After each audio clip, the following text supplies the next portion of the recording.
বিসমিল্লাহির রহমানির রহিম। শুনছেন কিয়ম কোরআনিক মেসেজ হচ্ছেন। সালাম জানাচ্ছি আপনাদের সকলকে, দেশে এবং প্রবাসে যে যেখানে আছেন। সালামুন আলাইকুম। রাব্বি আউযু বিকা মিন হামাযাতিশ শাইয়াতিন ওয়া আউযু বিকা রাব্বি আইয়াহদুরুন। আজকের প্রসঙ্গ, এক ভাই প্রশ্ন করলেন যে মানব রচিত হাদিস, বুখারী শরীফ, মুসলিম শরীফ, আরো যত হাদিস গ্রন্থ আছে এগুলি কি ইসলাম ধর্মের নির্দেশনা কিনা? ধন্যবাদ আপনাকে সুন্দর প্রশ্ন করার জন্য। যারা শুনছেন, যারা মনোযোগ দিচ্ছেন এই মুহূর্তে, তাদেরকেও ধন্যবাদ জানাচ্ছি। না ভাই, বুখারী শরীফ, মুসলিম শরীফ যত হাদিস গ্রন্থ আছে মানব রচিত, যেটা আল্লাহর নির্দেশনা নেই, যার সনদ নেই, যার দলিল নেই কোরআনে, সেটা ধর্মের নির্দেশনা হতে পারে না। আপনি অনুমান করে যদি এই মানব রচিত হাদিসকে ধর্মের নির্দেশনা বানান এবং মানেন এবং প্রচার করেন, কোরআনের আয়াতের অস্বীকারী হবেন। সেটা হবে সূরা আনামের 116 এবং হুজরাতের 12 নম্বর আয়াত, যে অনুমান করা পাপ এবং যারা অনুমান করে ইবাদত করে সমস্ত কিছু বাতিল হয়ে যাবে। আল্লাহ নিষেধ করেছেন অনুমান ভিত্তিক ইবাদত করা যাবে না। অনুমান ভিত্তিক কাকে বলে? যার দলিল নেই, যার সনদ নেই কোরআনে, যেটা আল্লাহ লিপিবদ্ধ করে নেই, যার নির্দেশনা দেয় নেই, সেটা যদি মানেন তাহলে আপনি পাপ করবেন। খুলতিলাল খাররাসুন, আপনাকে ধ্বংস হতে বলছে আল্লাহ। অনুমান ভিত্তিক যদি আলোচনা করেন, কোন মানব রচিত হাদিসের, বুখারী শরীফ, মুসলিম শরীফের কোন নামগন্ধ কোরআনে নেই। এমন সালামুন আলা মুহাম্মদের জীবদ্দশায় বুখারী শরীফ, মুসলিম শরীফের নামও জানতেন না। কল্পনা করুন, বুখারী সাহেব বুখারী শরীফ লিখেছেন, মুসলিম সাহেব মুসলিম শরীফ লিখেছেন, যার যার নামে কিতাব রচনা হয়েছে। আর আপনারা বলছেন যে এই কিতাব, এই মানব রচিত হাদিস, বুখারী শরীফ, মুসলিম শরীফ, এটা নবীর নির্দেশনা। নবীর যদি নির্দেশনা হয় তাহলে নবীর নামে হলো না কেন? কিতাবুন নবী, এটা নবীর কিতাব। আল্লাহ কোরআনকে বলছেন আল্লাহর কিতাব। তাহলে নবী যদি নির্দেশনা দিয়ে দিতেন সেটা হতো নবীর কিতাব। বুখারী সাহেব লিখবেন কেন? তার নামে আসবে কেন? মুসলিম সাহেব লিখবে কেন? বিভিন্ন মানুষ লিখবেন কেন? মুঘল সাম্রাজ্য তাদের নিজস্ব ধর্ম তৈরি করেছেন, ফতুয়ায়ে আলমগীরি, সেটাও হাদিস। সেটার থেকেও মানুষ ধর্মের নির্দেশনা নিচ্ছেন। চিন্তা নাই, গবেষণা নেই। ভাই বোনেরা, যেখানে সুস্পষ্ট নির্দেশনা হলো কোরআন, সুস্পষ্ট নির্দেশনা কোরআন, ব্যাখ্যাকৃত নির্দেশনা হলো কোরআন।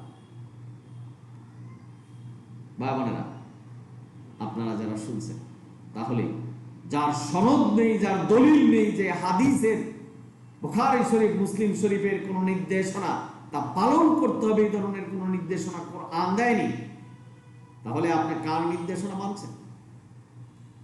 কিভাবে মানছেন? বা বোনেরা, আপনারা যারা শুনছেন, আপনি হাদিসের উপর লেখাপড়া করে বিদ্বান হয়েছেন, কিন্তু এই হাদিসটা কোথা থেকে আসলো, কে লিখলো, কেন লিখলো, কোরআনের সাথে সাংঘর্ষিক হাদিস কেন হাদিসের ভিতরে ঢুকলো, জাল হাদিস কেন হাদিসের কিতাবে ঢুকলো, সাধারণ মানুষ এই কোনটা জাল কোনটা সঠিক এটা কিভাবে বিবেচনা? যেখানে সত্য কিতাবিন্না হাযাল কোরআন, কোরআন পথ দেখাবে, সেটাকে দূরে সেরে হাদিসকে বুকে টেনে নিচ্ছে। এটা যে কত বড় অপরাধ, কত বড় পাপ, চিন্তা গবেষণা না করেই মানছেন এবং প্রচার করছেন। কোরআন ছাড়া যত কিতাব মানবেন, যত নির্দেশনা মানবেন, সবগুলি অনুমান ভিত্তিক করছেন এবং মনের ইচ্ছা থেকে করছেন।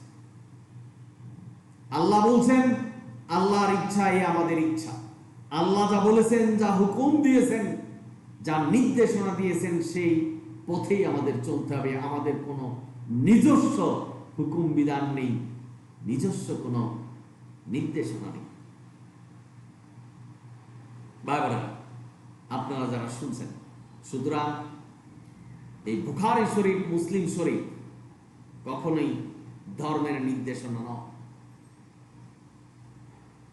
যেটা সঠিক কিতাব, যেটা সুস্পষ্ট কিতাব, যেটা আল্লাহর কাছ থেকে এসেছে, এই আল্লাহর ওহী, সেটা হলো কোরআন। কারণ আল্লাহ বলেছেন, এই কোরআনের কোনো পরিবর্তন কেউ করতে পারবে না, একটা অক্ষরও পরিবর্তন করতে পারবে না। সূরা কাফের 27 নম্বর পারেনি। তাহলে এইখান থেকে সুস্পষ্ট প্রমাণ পাবেন। আপনারা যারা বলছেন যে হাদিস নবীর বাণী, এটা আল্লাহর কাছ থেকে এসেছে, মোল্লারা বলছেন, সেখানেও জাল হাদিস ঢুকতে পারত না। কারণ আল্লাহ যদি সেটা ওহীর মাধ্যমে পাঠাতেন। নবীর নির্দেশনা আপনারা বলছেন, কিন্তু নবীকে আল্লাহ বলছেন যে তোমার কাছে যা ওহী করা হয় সেটাই তুমি মানো। ভাইরা, নবীর মৃত্যুর পরে নবীর কাছে কিভাবে ওহী আসলো যে এই হাদিস মানব রচনা করছে? নবীর কাছে কি ওহী আসলো নবীর মৃত্যুর পরে? এই বুখারী সাহেব কি করে জানলেন যে এটা আল্লাহর কাছ থেকে এসেছে? অর্থাৎ নবী যেটা বলছেন সেটা বুখারী শরীফ, মুসলিম শরীফ। কিন্তু সালামুন আলা মুহাম্মদ তার জীবদ্দশায় বুখারী শরীফের কথাও বলেননি, মুসলিম শরীফের কথাও বলেনি, এবং কোরআনের বাইরে কোনো কথা বলেনি। আমি QM Quranic message YouTube channel থেকে মেসেজ দিচ্ছি যে নবী জীবদ্দশায় এই বুখারী শরীফ, মুসলিম শরীফের কথা বলে গেছেন, এই ধরনের কোনো নির্দেশনা কি কোরআনে আছে বা কোন ইতিহাসে লেখা আছে যে সালামুন আলা মুহাম্মদ কোরআন ছাড়া অন্য কিছু মানার নির্দেশনা দিয়ে গেছে?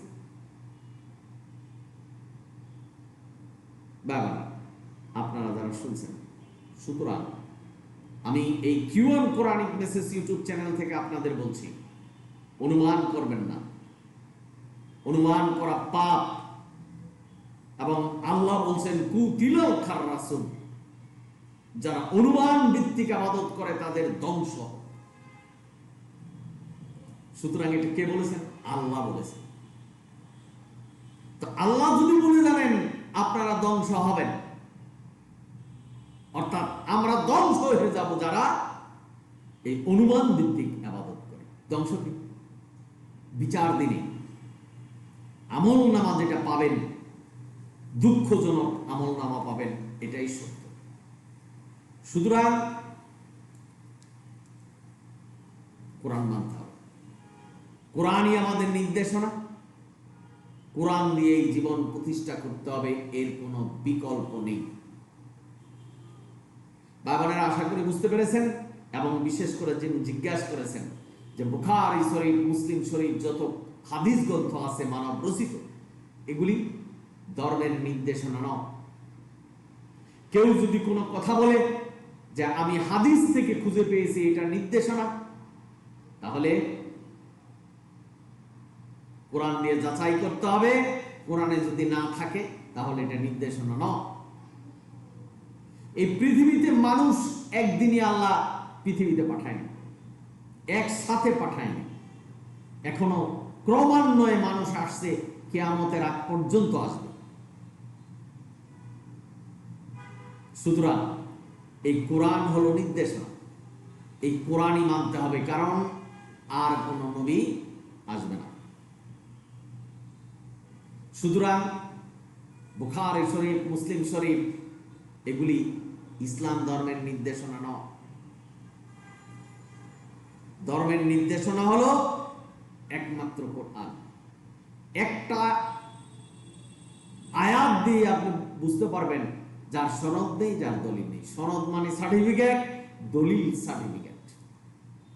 অর্থাৎ কোরআনে যা লিপিবদ্ধ নাই এর বাইরে কোনো কিছু মানা যাবে না। আশা করি বুঝতে পেরেছেন। সুতরাং আসুন আমরা কোরআন ভিত্তিক জীবন প্রতিষ্ঠা করি।